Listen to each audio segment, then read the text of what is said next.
नमस्कार दोस्तों, जय श्री कृष्णा। दोस्तों, आज की हमारे इस वीडियो में हम जन्माष्टमी की कथा सुनेंगे।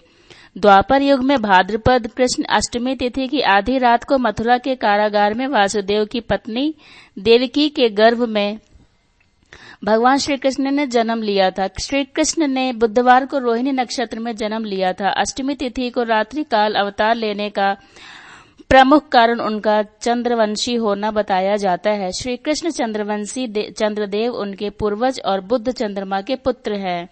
इसी कारण चंद्रवंश में पुत्रवत जन्म लेने के लिए कृष्ण ने बुधवार का दिन चुना। भगवान कृष्ण ने माता देवकी के 8वें संतान के रूप में जन्म लिया था।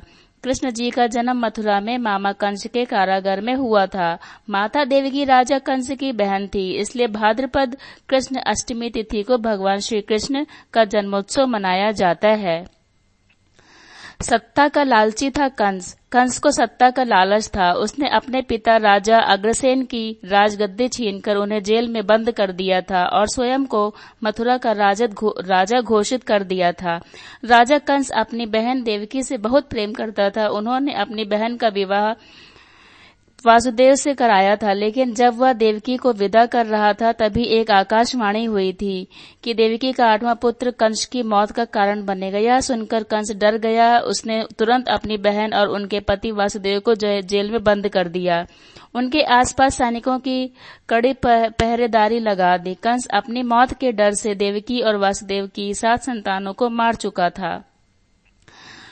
भगवान श्री कृष्ण जी का जन्म भाद्रपद मास कृष्ण पक्ष की अष्टमी तिथि को रोहिणी नक्षत्र दिन बुधवार की अंधेरी रात में भगवान कृष्ण ने देवकी के 8वें संतान के रूप में जन्म लिया था। कृष्ण के जन्म लेते ही कोठरी प्रकाशमय हो गया।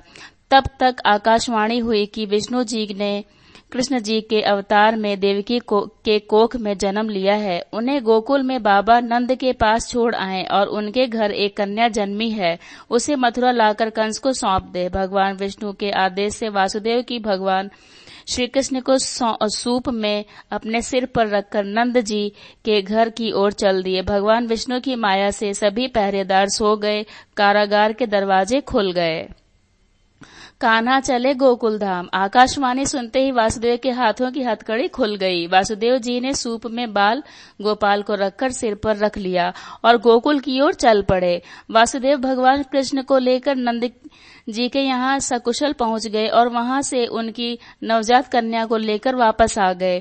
जब कंस को देवकी की 8वीं संतान के जन्म की सूचना मिली, वह तत्काल कारागार में आया और उस कन्या को छीनकर पृथ्वी पर पटकना चाहा, लेकिन वह कन्या उसके हाथ से निकलकर आसमान में चली गई। फिर कन्या ने कहा, हे मूर्ख कंस, तुझे मारने वाला जन्म ले चुका है और वह वृंदावन पहुंच गया है।